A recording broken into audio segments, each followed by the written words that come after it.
De porteuse de vie à messagère de chance, de symbole de fidélité à protectrice vigilante, la cigogne blanche déploie ses ailes à travers nos mythes et nos symboles. L'homme a toujours eu un rapport privilégié avec cet oiseau migrateur emblématique, certainement parce que c'est une espèce anthropophile qui s'accommode de notre présence, au point de nicher jusque dans nos villes et nos villages.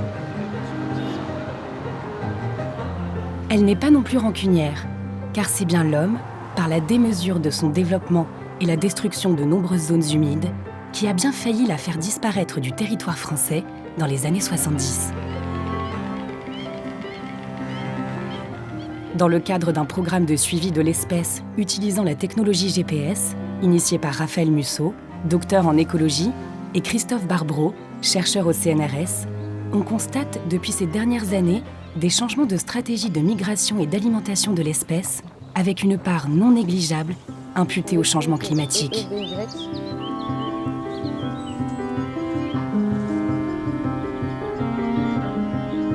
Les premiers résultats de ce travail de recherche, initié au cours de l'année 2019, révèlent que la cigogne blanche est une véritable espèce sentinelle de l'état de santé des écosystèmes qu'elle exploite tout au long de l'année.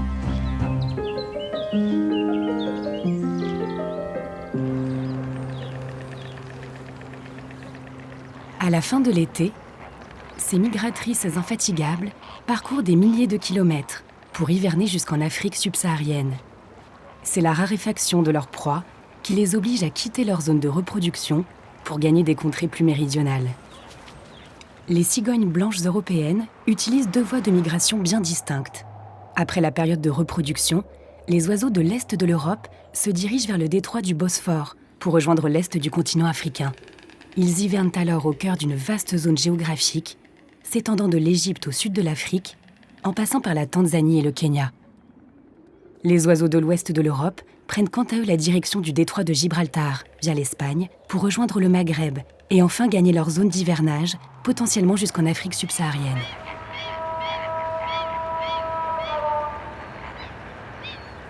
L'axe de migration emprunté par la population de cigognes blanches ouest-européennes passe par Kénitra, une cité portuaire du nord-ouest marocain.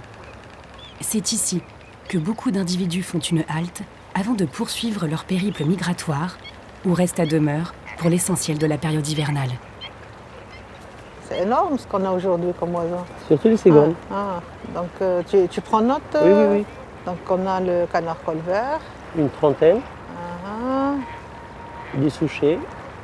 On a la foulque, macrole, les chasses. Ouais. Et là, on voit que le niveau d'eau n'est pas très élevé parce qu'on a les chasses au milieu, avec les barges au milieu du marais. À Kénitra, la cigogne blanche fait partie intégrante des espaces naturels et urbains de la ville. Sur les lampadaires, les poteaux électriques, les toits-terrasses ou les minarets, elles sont ici chez elles, aimées et respectées par les Kénitris. Dans la région, comme dans l'ensemble du Maroc, il semblerait que l'animal ait changé de statut en se sédentarisant au fil du temps. Dans cette partie-là, ça dépasse des centaines, ça. Je veux dire 800 à 1000. Il y a beaucoup d'individus vagués. Les sédentaires, ils sont sur leur nid. Sur leur nid, c'est ce que j'ai vu le matin.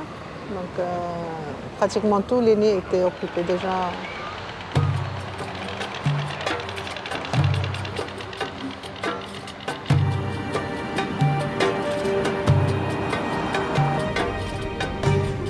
Raphaël Musso est directeur de Biosphère Environnement, un institut de recherche associatif basé en Charente-Maritime.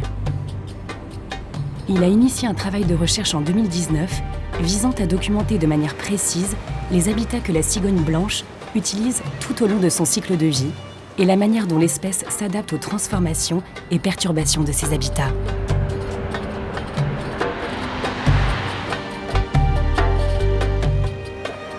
Il rejoint ce matin ses collègues marocains du GREPOM, le groupe de recherche pour la protection des oiseaux au Maroc, avec qui un partenariat a été mis en place pour suivre les cigognes blanches européennes, de plus en plus nombreuses à hiverner au Maroc. Salam alaikum les amis. Alaykoum salam. Ça va? Ça va avec vous? Ça va. Ouais, ça va, Raphaël. bonjour. Bonjour. Salut. Ça va? Ça va Saïd? Très bien. Bon Ça va? alors, vous êtes arrivé de bonne heure ce matin pour le comptage là? Ah oui. Dès le lever du soleil. Bon, quel Ouais, spectacle, c'est c'est sympa là. Les cigognes blanches là, on est à, Ah, oui, c'est- combien à peu près vous avez estimé là ce matin? Ce matin, nous sommes à 800. 800 là individus. Sur la zone? Ouais, Ah ouais. jusqu'à maintenant. Ouais. Mais Ah, sûrement qu'il y a un bon contingent qui est déjà parti déjà avant parti. notre Ouais, arrivée. j'ai vu qu'il y avait un petit peu de mouvement. Ouais, ouais. Mais en plus, là, je pense qu'on a un peu un mix de population entre la population nicheuse très importante de Kénitra, là, qui sont plutôt sédentaires. On a aussi le gros contingent d'oiseaux hivernants qui vient d'Europe de l'Ouest. Et puis, tu sais, avec nous, les données GPS, on a commencé à avoir des mouvements d'oiseaux qui remontent d'Afrique subsaharienne Ouais, c'est le et qui moment. sont aussi en escale. C'est le moment. Donc, je pense qu'on doit avoir un effectif, effectivement, Ouais. assez conséquent en ce moment. Ouais, ouais. Et nous avons remarqué que les cigognes blanches sont nombreuses, sont plus en plus nombreuses à hiverner à Kénitra. Le contrôle des bagues nous a permis de voir qu'il s'agit des populations européennes, de l'Europe de l'Ouest. Alors c'est ce qu'on voit aussi avec les adultes sur les mouvements GPS. Il y a de plus en plus d'oiseaux des populations d'Europe de l'Ouest qui hivernent maintenant au Maroc, avec de moins en moins d'oiseaux qui hivernent en fait en Afrique subsaharienne. C'est l'effet du changement climatique. Maintenant, l'oiseau il trouve plus de nourriture, de la quiétude, de la tranquillité ici. Donc pourquoi gaspiller plus d'énergie pour aller vers le vrai. sud?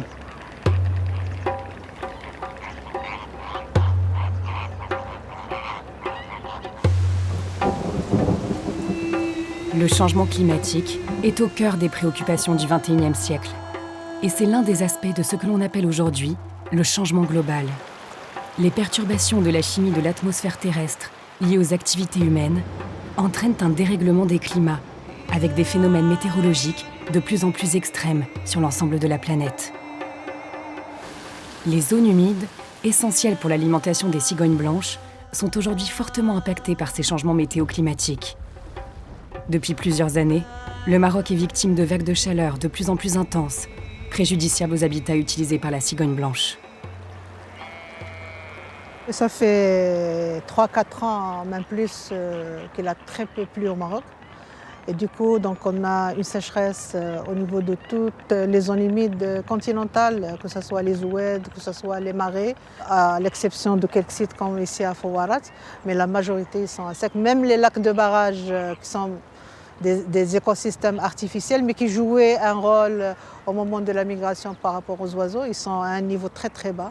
Donc, par exemple, à Barrage Massira, il est à 1%. 1%? 1%, c'est juste une petite flaque qui reste. Les lacs de barrage qui se trouvent au nord du Maroc, donc, ils sont régulièrement alimentés. On a plus de précipitations, mais plus on descend vers le sud, plus on constate cette sécheresse Nécessairement. qui s'installe. Et c'est dommage pour les zones humides. Je regarde un petit peu les comportements sur les cigognes blanches. J'ai surtout l'impression qu'on a des activités de confort, de repos. On les voit boire, mais on ne les voit pas s'alimenter en fait, là, sur la on zone. a remarqué de plus en plus un changement de comportement de nourriture. Ils viennent ici pour se reposer, mais ils se déplacent vers une décharge qui est à côté pour s'alimenter, pour en profiter de ressources nourriture qui est abondante. C'est même pas 1000 mètres à vol d'oiseau. Donc ça veut dire que sur les décharges, là en ce moment, on a probablement beaucoup plus d'oiseaux que là. Des milliers Ah oui. d'individus. Waouh.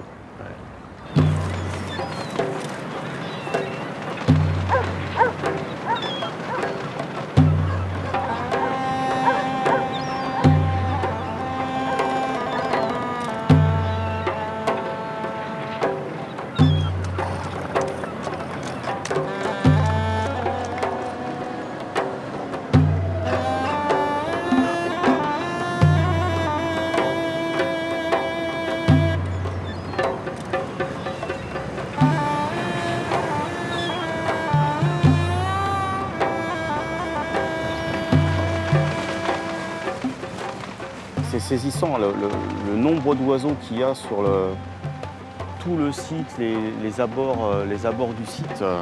C'est vraiment impressionnant. On a quelques oiseaux, on voit bien effectivement qu'ils reviennent du reposoir de Fouarat. De Fouarat. Là, on a des espèces de chaussettes, en fait, un peu de vase Oui. sur les pattes. Donc on devine un peu là, comme ça Effectivement. les allées et venues. qui est impressionnant, c'est là juste aux abords, sur quelques dizaines d'oiseaux. Tu as vu déjà ce qu'on a relevé en nombre de bagues. Oui, le contrôle des bagues Déjà, confirme des qu'il s'agit des oiseaux suisses, populations oiseaux allemands, probablement des bagues françaises un peu plus loin. de la Belgique, l'Espagne, le Portugal. En France, on a le même phénomène, parce qu'en fait, on a des centres d'enfouissement de déchets qui sont gérés tout à fait de la même manière. Hein. Donc, mais le temps que ce soit recouvert, en fait, on a une source d'alimentation. Ce qui ne présente pas des risques Alors, sanitaires. ça, c'est les inquiétudes qu'on commence à avoir. Alors déjà, se blesser. Alors, on voit, on a des éléments plastiques, donc avec des risques Ou bien d'oiseaux avaler qui vont se morceaux prendre de les plastique. pattes. Et donc, on a des risques de traumatisme. Tiens, regarde, tu vois, celle qui est là-bas, juste sur le tas de ficelles un peu vertes, là. Et puis, alors, ce qui commence à être documenté, c'est... alors aussi beaucoup en France comme en Espagne, c'est les consommations d'élastiques qui sont confondues avec des vers par les oiseaux et donc avec des occlusions en fait, stomacales et donc des risques de mortalité tout à fait conséquents. On a déjà noté quelques individus morts avalent des choses toxiques ou bien des morceaux de plastique. Ce qui commence à être inquiétant, sont les risques de dispersion de contaminants.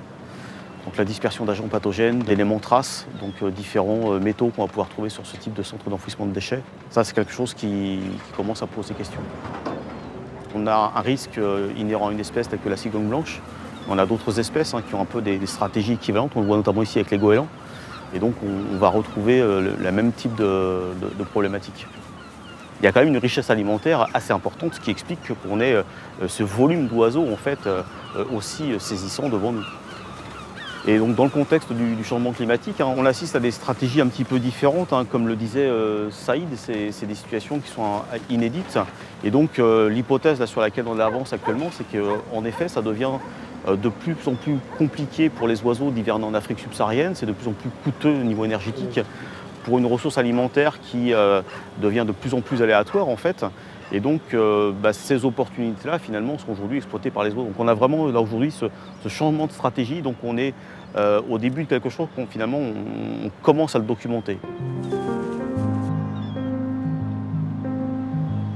Ça soulève un certain nombre d'interrogations. On est loin d'avoir encore toutes les réponses en termes de risques relativement aux écosystèmes, mais aussi de risques relativement aux individus, aux populations et à l'espèce de manière plus générale.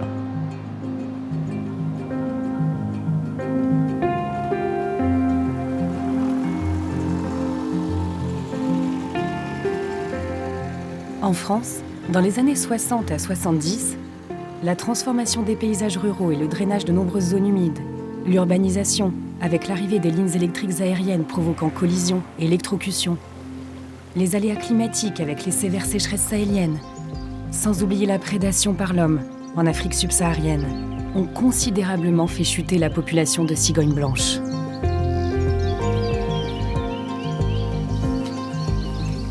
En 1974, l'espèce est au bord de l'extinction, avec seulement 11 couples se reproduisant encore sur le territoire. Face à ce déclin dramatique, ornithologues et passionnés se mobilisent.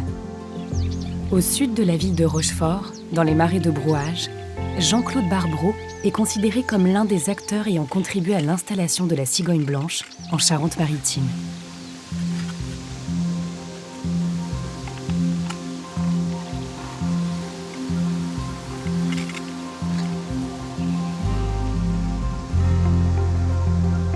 Alors, pas bagué, et l'autre, et pas bagué non plus. J'ai toujours été attiré par les oiseaux. Je suivais à l'époque mon père et mon grand-père qui chassaient. Donc voilà, j'avais envie de voir les oiseaux, de connaître les espèces. Et je suis venu dans ces marais où il y a une grande quantité d'espèces. J'ai participé à des camps de bagage avec des copains. Et puis durant cette époque, justement, 77-78, les cigognes sont réapparues sur la Charente-Maritime et ont commencé à nicher. Elles avaient déjà niché de 1960 à 1967.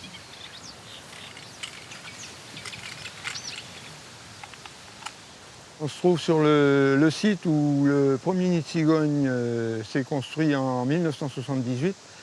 Le premier nid de cigogne sur l'ensemble des marais de Brouage Saint-Jean-d'Angle, disons. C'est-à-dire 11 000 hectares. Le nid était construit sur un ormeau en mauvais état, et donc ce nid est tombé durant l'hiver. Et à ce moment-là, j'ai eu l'idée de construire une plateforme avec quelques morceaux de ferraille, un cercle de barriques. Et dès le mois de mars, le couple de cigognes était de retour, ce qui a permis qu'elle continue à nicher. J'ai pris l'initiative tout seul de faire cette plateforme, quoi. Peut-être que d'autres l'auraient fait, j'en sais rien, mais ça a dû accélérer quand même l'implantation de ces oiseaux, quoi. S'il avait fallu qu'elles cherchent pour s'installer sur des arbres, ça aurait peut-être été plus compliqué, de toute façon ça l'est, alors qu'une plateforme, dès qu'elles arrivent, elles n'ont qu'à regarnir un petit peu le nid et puis ça y est, elles peuvent pondre, quoi. Je pense que ça a accéléré quand même l'implantation de la population.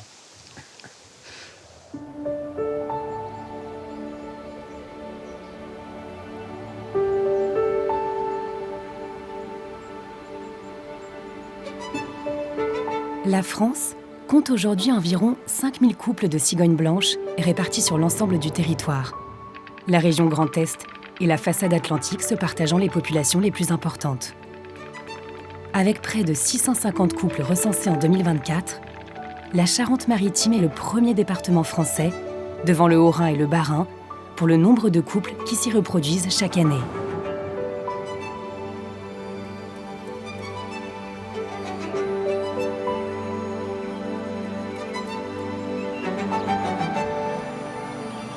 Nous sommes début mars. Les cigognes sont de retour sur leur site de reproduction depuis quelques semaines. Les oiseaux ont repris possession de leur nid et réalisé quelques ajustements pour accueillir les futures pontes.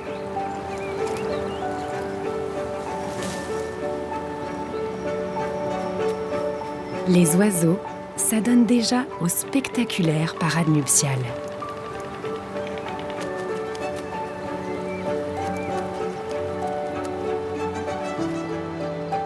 Sur la rive charentaise de l'estuaire de Gironde, Raphaël et son équipe sont à pied d'œuvre pour préparer la dense saison de suivi des cigognes et de leur reproduction.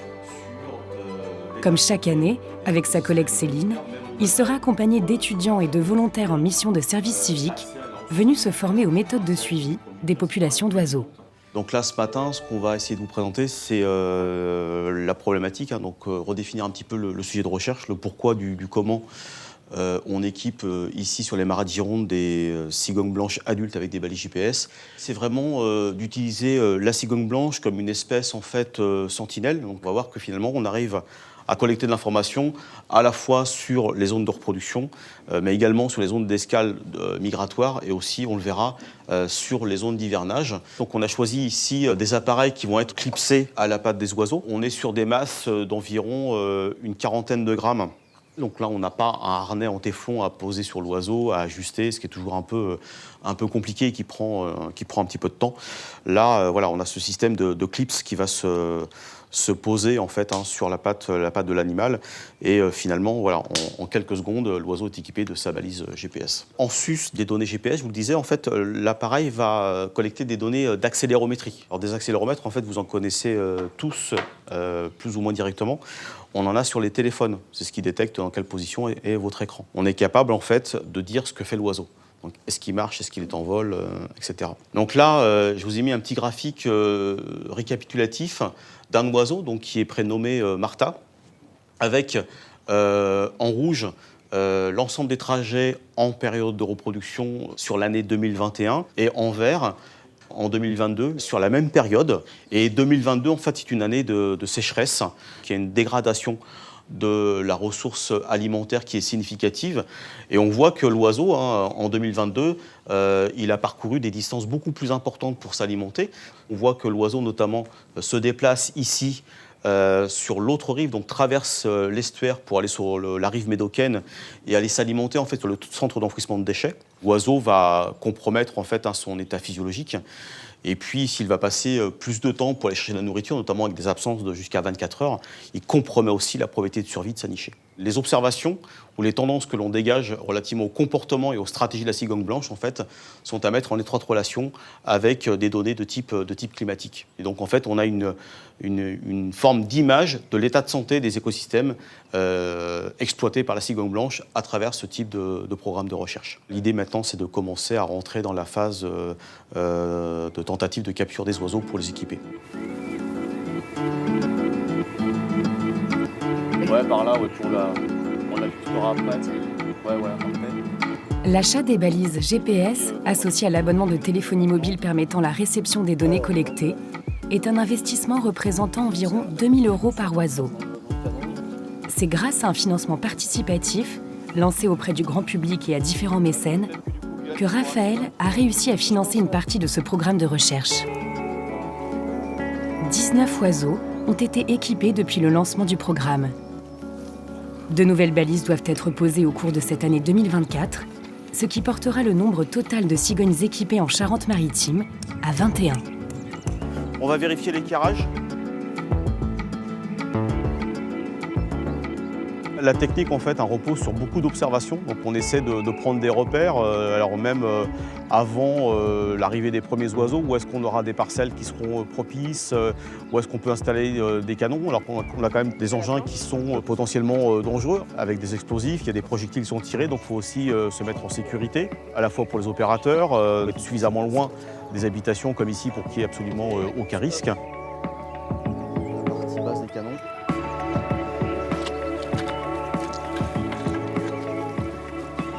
En observant un petit peu le comportement des oiseaux, on s'est rendu compte que la technique la plus appropriée, c'était d'envisager de les capturer au moment où elles cherchent des matériaux pour la construction ou la restauration de leur nid. Là, sur la partie haute. Normalement, le taille va tomber là.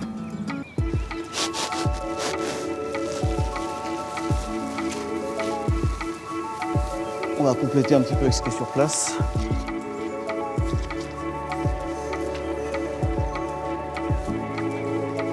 Donc là, on a le canon, donc le tube, avec ici la culasse, donc qui contient une cartouche avec 6 grammes et demi de poudre noire. On a un inflammateur électrique, un type inflammateur de dispositif de feu d'artifice, qui va être ensuite connecté à une batterie, qui sera donc enclenchée via une radiocommande depuis l'affût. Donc là, on va insérer la maslotte, qui est en fait le projectile qui va tracter le filet, donc en direction du repère qu'on a pris tout à l'heure, de manière à ce que le filet se déplie entièrement et qu'on recouvre ici la surface, donc sur un périmètre de 10 mètres par 10 mètres. Donc on a 100 mètres carrés de surface pour pouvoir donc immobiliser la cigogne en fait, au milieu du dispositif.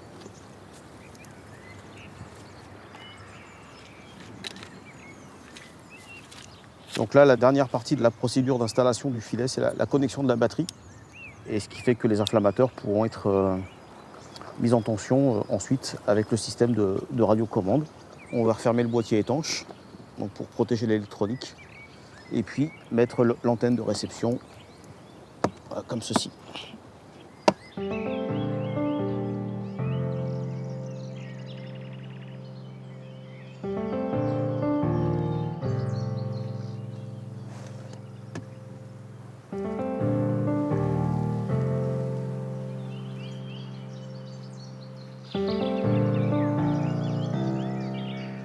Il faut compter en moyenne 1 semaine pour capturer un individu, ce qui représente des heures et des heures d'affût, à attendre qu'il daigne venir chercher les matériaux mis à sa disposition pour enfin pouvoir déclencher la projection du filet au bon moment.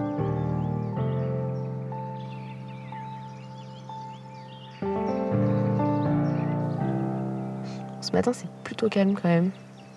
Il faut quand même rester assez concentré et continuer à surveiller tout le temps.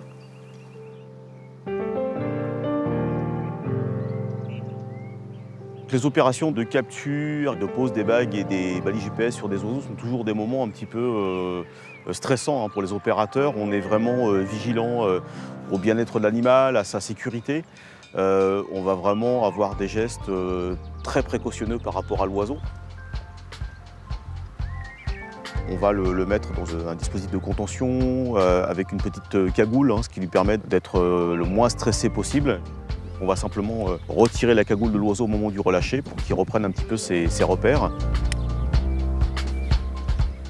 C'est toujours un moment un petit peu magique, il y a toujours un moment d'émotion. C'est vraiment un animal extrêmement majestueux. C'est un oiseau qu'on va pouvoir suivre pendant plusieurs années avec sa balise GPS. On va vraiment rentrer dans l'intimité de la vie de cet animal.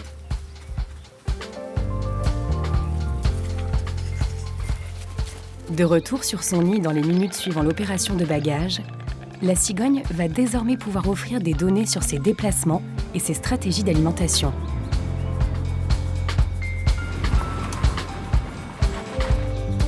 Dans l'attente des résultats relatifs aux 5 premières années de données collectées, les observations sur le terrain, avec les inspections de l'ensemble des nids répertoriés, se poursuivent.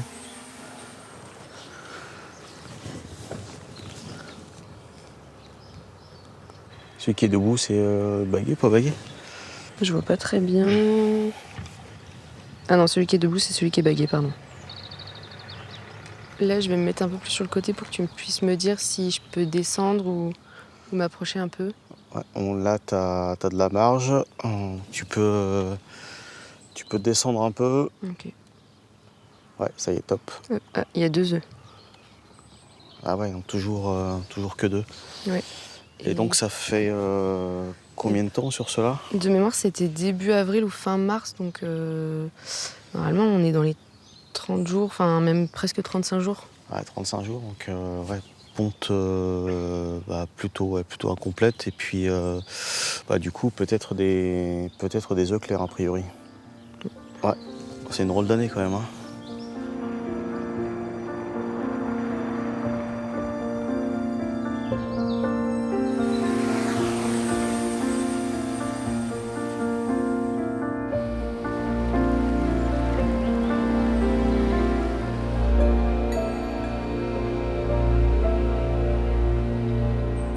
T'es encore un peu haut, t'as de la marche, tu veux descendre pour qu'elle se lève.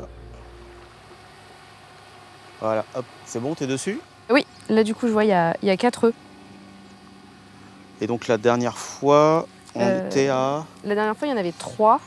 3 œufs, d'accord. Donc du coup, on peut calculer la date de pond du premier œuf. Et on va pouvoir avoir une estimation des dates d'éclosion et on va parfait.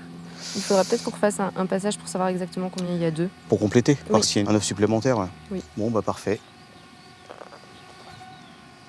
Les suivis de reproduction sont assez précieux pour nous parce que ça nous permet de suivre en fait tout ce qu'on appelle la chronologie de reproduction, de voir s'il y a des variations d'une année à l'autre entre les tailles de ponte. On va repasser un petit peu plus tard pour voir aussi les éclosions. Donc on va avoir les dates d'éclosion des oiseaux. On va également avoir la taille de la nichée. Donc on a tout ce suivi de reproduction qui nous permet de suivre un petit peu toute la biologie de reproduction de l'espèce d'une année à l'autre et de voir s'il y a des incidents en fonction notamment des variations météo-climatiques. Ce qui est intéressant, c'est qu'il y a une petite tendance qui commence à se dégager où on voit qu'a priori, les oiseaux tendent à se reproduire de plus en plus tard. Donc, on aurait pu penser que dans le contexte du changement climatique, on avait des reproductions de plus en plus précoces et a priori, ce n'est pas le cas.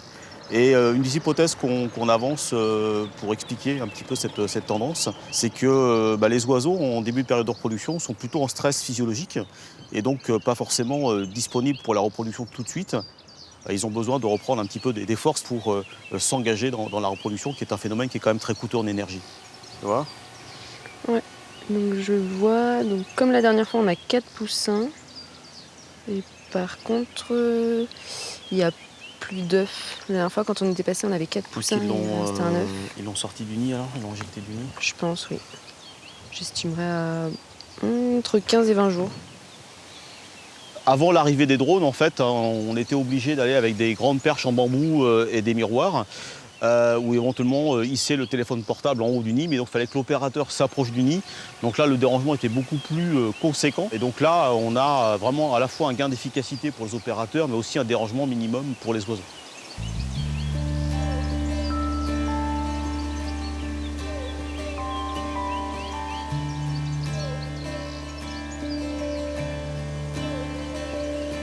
La cigogne blanche peut construire ses nids sur divers supports. Mais dans les marais de Gironde, beaucoup de couples utilisent des plateformes installées par des propriétaires de parcelles agricoles. des structures essentiellement construites lors du début de l'installation de l'espèce dans le département. Certains propriétaires ont pris l'initiative d'en construire au plus près de leurs habitations. Des riverains très impliqués dans le suivi de l'espèce, qui s'offrent chaque jour en spectacle sous leurs fenêtres, et intéressés par le travail de Raphaël et de son équipe. T'hésites pas à me dire... Peut-être descendre encore un petit peu. Alors attends, parce que... Ouais. Ça y est, paf, c'est bon. Voilà, bouge plus. Parfait. Alors, On a 4 œufs. donc, On a bien une ponte. ok, bon, on va pas l'embêter plus longtemps, parfait. Bonjour. Bonjour, Vous allez bien? ça va? Bonjour, Bon, mademoiselle. Alors, on bah, va voir des bébés cette année ou pas? alors, d'après vous, combien d'œufs? Je sais pas. 4. Ouais, C'est ça. Céline va vous montrer, ouais. Elle a peut-être pas fini de pondre encore. Encore Ouais, ouais. Regardez. Effectivement, il y a 4 œufs sur la photo. Ah oui, d'accord. Je croyais pas qu'il y en aurait eu parce que elle était pas Alors ça, souvent. c'était étonnant ce que vous disiez, Ah c'était oui. que avant-hier soir ou hier soir, Ouais. ils partent et Oui, ils voilà. laissent le nid. On laisse le nid, puis le lendemain, le lendemain matin, on réveille, et ils sont arrivés. À la tombée du jour, la femelle elle est dessus ou Ah ben non, tous ces jours, elle était partie. Hein. C'est curieux. Ouais. C'est pour ça. C'est pour ça qu'on a cru qu'il n'y en avait pas. Bah ouais, j'espère que ça va quand même fonctionner. Parce que là, on est c'est la 3e année de reproduction qu'on a, c'est ça? La première année, ils sont arrivés on en a eu en 2021. Et l'an dernier, il y en a eu 5 et il y a eu 4 petits. Bah, c'était 4 petits qu'on Ouais. avait bagués par contre. Ouais, Oui, 4. C'est bien, c'est la Ouais. première année que ça a bien fonctionné. ouais bah, c'est vrai que sur des oiseaux qui viennent juste d'être matures sexuellement, des fois ça met un peu de temps à se caler. Ouais. Quoi. Il y a l'effet d'expérience. Hein. Oui. Non, Ouais. mais cette année, on espère que ça va marcher. Ouais. C'est moi qui ai installé le nid, oui. On avait mis un tuyau en alu, là. Donc ça n'a pas duré 2 ans, puis il a cassé il a net au niveau de la roue. Et après, quand j'ai vu ça, je dis, on va mettre un poteau en bois. Et puis on a installé un poteau en bois, puis maintenant, ça tient, c'est tout. Que même dit que c'était un peu haut. Enfin bon, il était comme ça, le poteau. On avait envie de le descendre, puis après je dis, oh, ça va le déranger, puis bon, ça va. Hein.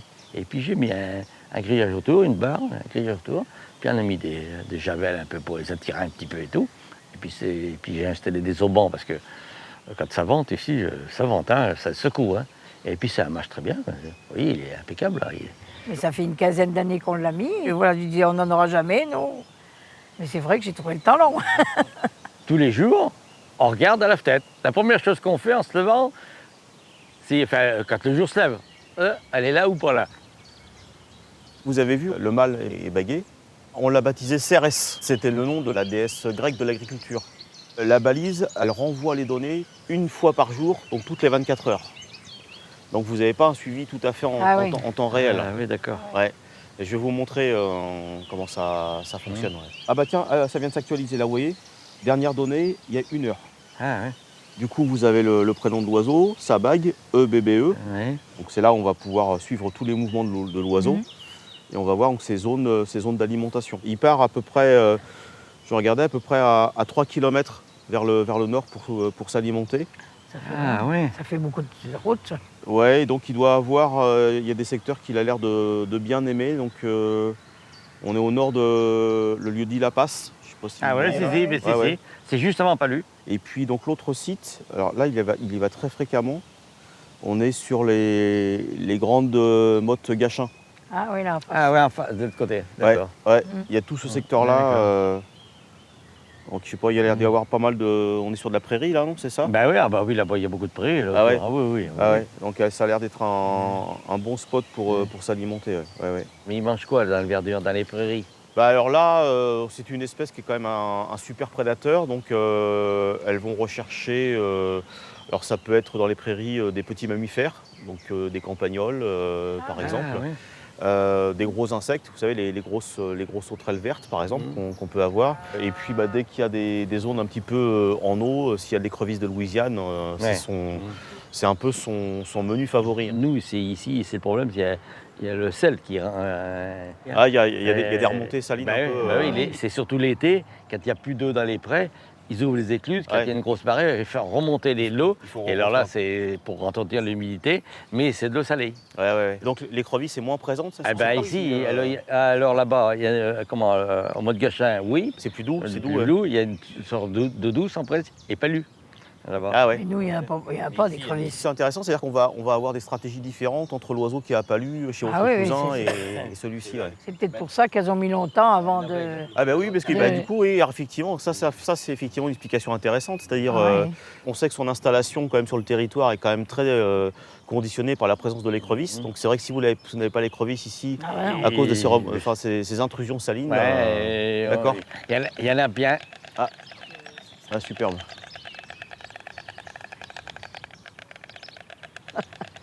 Mais il y en a un, nous, il est passé presque, il a été là presque tout l'hiver, là. Il y en a un. Mais de toute façon, c'est vrai qu'on a vraiment une tendance à la sédentarisation des oiseaux. Hein.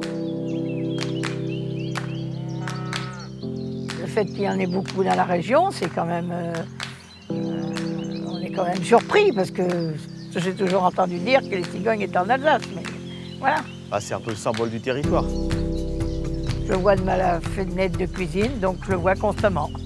Et je m'intéresse vraiment, je note quand c'est qu'elles partent, quand c'est qu'elles arrivent, comment ils font, comment... Ah oui, oui, je suis vraiment intéressée par ça, j'aime bien.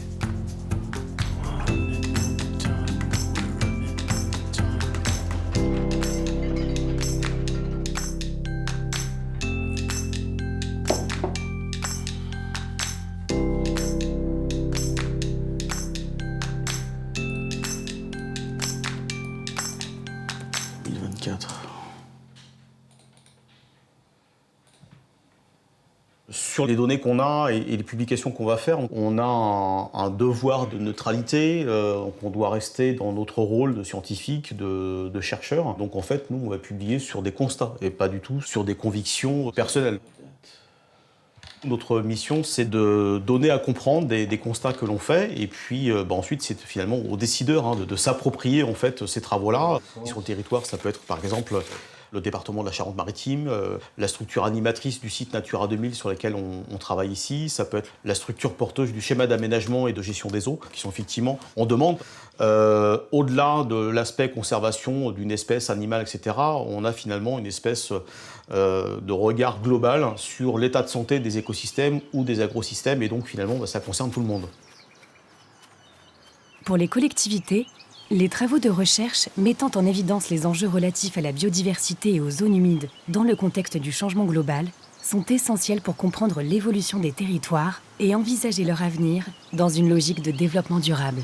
Ce travail scientifique permet d'expliquer et donc pour nous de comprendre ce qui se passe, le changement climatique, l'histoire, parce qu'il me semble que si on connaît bien ce qui s'est passé, on peut mieux comprendre ce qui peut se passer. C'est important. Tous ces écosystèmes floristiques, faunistiques qu'on souhaite préserver, on se rend compte aussi que parfois ils vont peut-être changer parce qu'il fait plus chaud, parce qu'il y a plus d'eau ou parce qu'au contraire il y aura moins d'eau. Et dans toutes ces questions qu'on peut se poser, à un moment, le département essaye d'être un peu fédérateur avec toutes les collectivités pour essayer de donner des grandes lignes, des lignes directrices en disant collectivement, il faut qu'on fasse des efforts pour préserver l'eau là où elle est, peut-être préserver les zones humides là où on les connaît, parce qu'on sait que ça a des fonctions épuratives. On parle de reméandrage à certains endroits parce qu'on se rend compte que quand il y a trop d'eau, il y a des inondations, c'est peut-être parce qu'à certains moments, on a fait des choses qu'il ne fallait pas. Donc peut-être qu'il faut aussi réfléchir sur toutes les actions qu'on a pu avoir. Et toutes ces questions qu'on se pose, je pense qu'il ne faut pas qu'on se les pose juste maintenant pour 5 ou 10 ans, mais il faut qu'on se les pose sur le long terme. Et on est un territoire de migration. Et sur la Charente-Maritime, beaucoup de personnes sont très intéressées par ces migrations et je pense que c'est un peu de notre devoir aussi de faire cette transmission dans le département.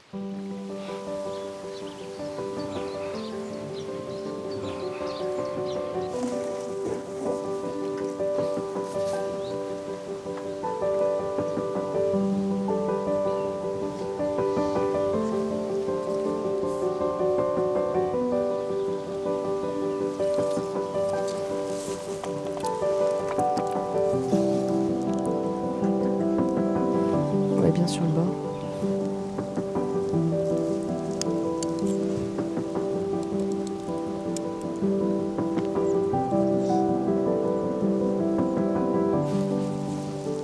Donc je vais faire le tarse. Pour le tarse de EEBY, on est à 189. 3675. 1675. C'est ça.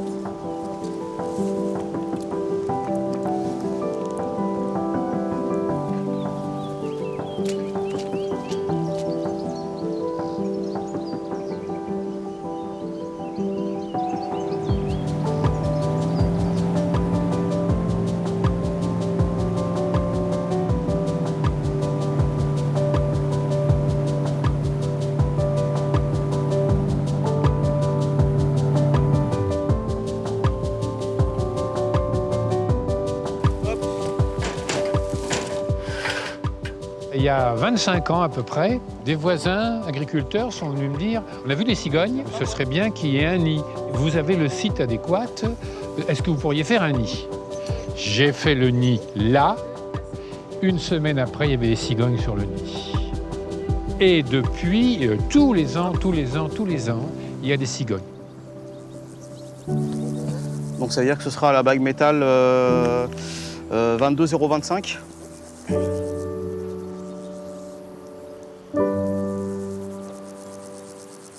Les cigogneaux ont entre 35 et 40 jours. Il est temps de les doter de la carte d'identité qu'ils garderont toute leur vie. Une bague métallique gravée avec un numéro unique et une bague en PVC dont le numéro pourra être lu à distance à l'aide de longue vue. Ces bagues permettront d'appréhender les fonctionnements démographiques de la population en calculant des paramètres tels que le taux de survie des oiseaux d'une année à l'autre. Sur chaque poussin, une plume en pouce sera prélevée. Son analyse génétique déterminera le sexe de l'animal. On a des oiseaux en fait qui sont un petit peu démunis par rapport à des prédateurs tels que nous qui les manipulons. Donc finalement on a des oiseaux qui sont un petit peu contraints et obligés de rester dans une posture un peu neutre. Donc ils n'ont pas vraiment de possibilité de se défendre. C'est aussi pour ça qu'on essaie d'être le plus rapide et le plus efficace possible pour limiter quand même ce temps qui reste un temps de stress pour un animal sauvage. Donc la bague d'Harvick, c'est EE-IE pour le numéro 3. Donc le longueur de tarse romain.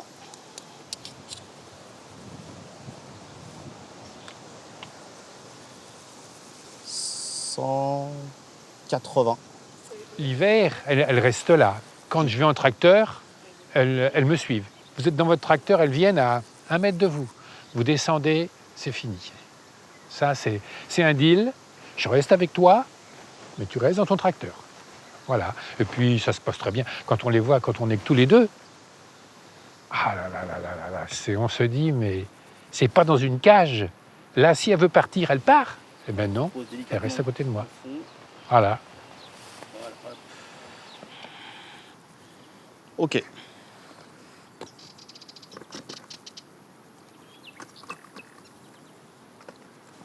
Il y avait des pelotes de réjection en haut du nid, du coup j'en ai rajouté. Ah ouais.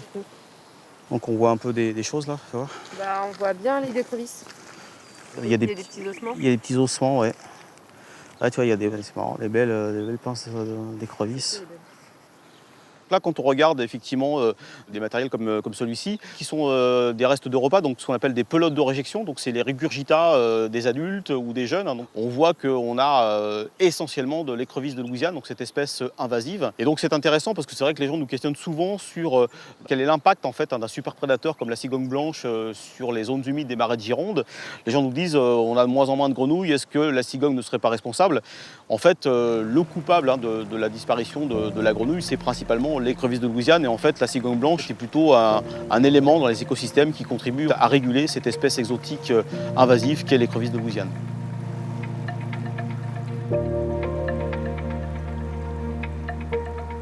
Après 5 années de collecte de données, de résultats préliminaires et d'hypothèses de travail, c'est le jour J pour dresser un bilan des analyses. La fastidieuse mission a été confiée à Océane, une étudiante en seconde année de master. Pendant 5 mois, elle a compilé et traité les milliers de données collectées par les balises et testé, à l'aide de modèles mathématiques complexes, les liens entre les effets des conditions météorologiques et le comportement des cigognes blanches. Raphaël rejoint son collègue Christophe Barbreau, co-initiateur du programme, pour une visioconférence au Centre d'études biologiques de Chizé. Hello, Salut Raphaël, ça va? ça va? Et Bah toi? ouais, très bien, ouais. Bon alors, ce bagage? Petite année quand même. Hein. Nous, il nous reste 8 nids à faire. On doit avoir à peu près 3 poussins. C'est très variable.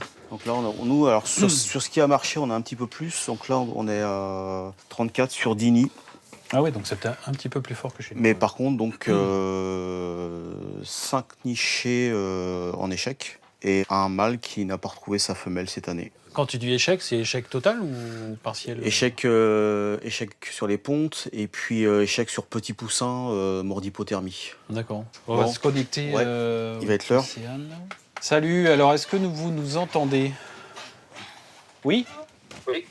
Ah bah c'est bien. Salut, ça va? Tout marche alors? Ça va bien. Ah ouais, pas mal comme bureau. Ouais, c'est bien. Il y en a qui sont chanceux. Je vais vous partager mon écran si ça vous va. Ouais, super. Donc, ce qu'on a trouvé, c'est une corrélation assez forte entre la dépense énergétique et la proportion de marche, donc la proportion de recherche de nourriture par jour. Donc, pour voir s'il y avait un ajustement des distances journalières parcourues en fonction de l'indice de sécheresse. Et plus précisément, plus les conditions sont sèches, donc plus l'indice de sécheresse est faible, et plus les distances journalières augmentent. Les distances moyennes parcourues entre le nid et les localisations de recherche de nourriture. Donc ça, c'est un résultat qui était plutôt attendu. Plus c'est sec et plus elles vont loin. Oui, c'est ça. Donc, je passe au prochain modèle. Donc encore une fois, des modèles linéaires mixtes, cette fois pour voir l'ajustement de la taille du domaine vital en fonction de l'indice de sécheresse. Ce qui ressort, c'est qu'au fur et à mesure que tu as des conditions de sécheresse, donc en gros tu pars de la droite du graphique et tu vas vers la gauche, ça sèche de plus en plus. Tu vois que au début, ça monte de manière relativement linéaire. Et puis, à partir d'un moment, en fait, ça sature, ça bouge plus. C'est-à-dire que ça arrête l'augmentation. Derrière, il y a des contraintes qui font qu'elles sont plus capables d'étendre encore leurs domaines vitaux pour trouver à manger quand c'est vraiment très sec. On conforte bien, tous les tests qu'on avait pu faire en préalable, etc. Donc là, tout est validé. Donc, écoute, c'est vraiment chouette. Hein. Bon, merci pour tout. Et puis, on vous dit à toutes et tous à très bientôt alors. Ah oui, très bientôt. On est vraiment content parce que c'est l'ensemble du travail qui a été produit par Océane dans le cadre de son stage de deuxième année de master, en fait, confirme toutes les premières tendances qu'on pouvait observer sur le terrain. Et donc, on voit très très bien cette réaction en fait comportementale de la cigogne blanche en lien avec un indicateur tel que la sécheresse. Pour moi, c'est ce qu'on appelle la sérendipité en sciences.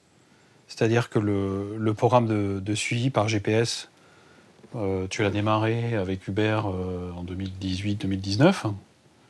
Et évidemment, en 2018-2019, on ne savait pas qu'en 2022, il y allait y avoir une sécheresse. Et c'est vrai que c'était une problématique sur laquelle on n'était pas parti au départ, on était parti sur une problématique plutôt habitat. Vous avez constaté, en regardant le déplacement des oiseaux, il se passe quelque chose. Qu'ils allaient très loin. Nous, on voyait aussi que les poussins mouraient de faim. Voilà, il y a très peu de ressources. Et c'est là qu'est née en fait l'idée de ce stage, quoi. La chance de cet accident climatique de 2022 qui a ouvert une problématique et une perspective de recherche intéressante. Ça. Là où l'étude avec les GPS apporte son éclairage, c'est qu'historiquement, on a déjà constaté des épisodes de sécheresse où on voyait que le nombre de jeunes à l'envol baissait. C'est arrivé quelques fois depuis les 40 ans passés, quoi. On avait aussi mesuré des corrélations entre le nombre de jeunes produits à l'envol et la quantité de précipitations au printemps. Mais ça s'arrêtait là, c'est-à-dire qu'on constatait ça, on constatait ces relations, mais on n'avait pas le fonctionnement, pourquoi ça fait ça, quoi.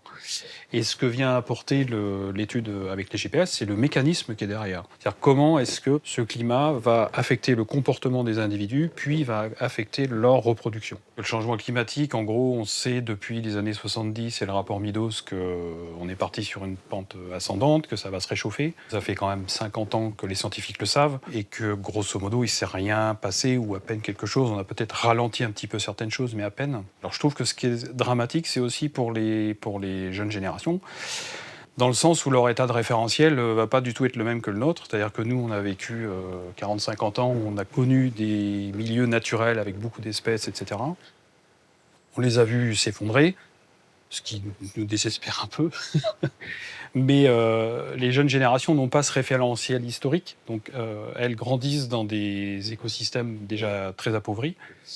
et qui vont continuer à s'appauvrir. Et en fait, c'est ce phénomène on appelle ça d'amnésie écologique, où chaque génération va avoir un référentiel différent et vont pas s'apercevoir de la dégradation progressive de l'environnement. Donc oui, je trouve que c'est assez triste après de vivre dans un environnement très pauvre en espèces animales, très pauvre en richesse paysagère. Je pense qu'on y perd beaucoup aussi sur le plan émotionnel et humain.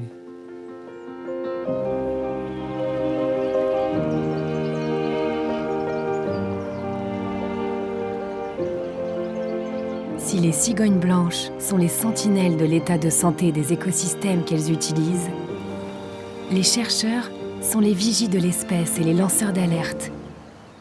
Face à une nature de plus en plus impactée par les grands changements environnementaux, les perturbations des habitats et la modification des ressources qu'elles exploitent tout au long de l'année sont autant de défis auxquels un grand nombre d'espèces doivent aujourd'hui faire face. Bien que la cigogne blanche ne soit pas immédiatement menacée, elle symbolise la fragilité du tissu vivant de notre planète et nous rappelle l'importance de s'engager pour le préserver. Éveillée à cette réalité, la nouvelle génération devra réagir pour prendre soin de la biodiversité et faire en sorte que la cigogne blanche, comme de nombreuses autres espèces, devienne des sentinelles témoignant d'un monde où l'homme aura appris à vivre en harmonie avec la nature.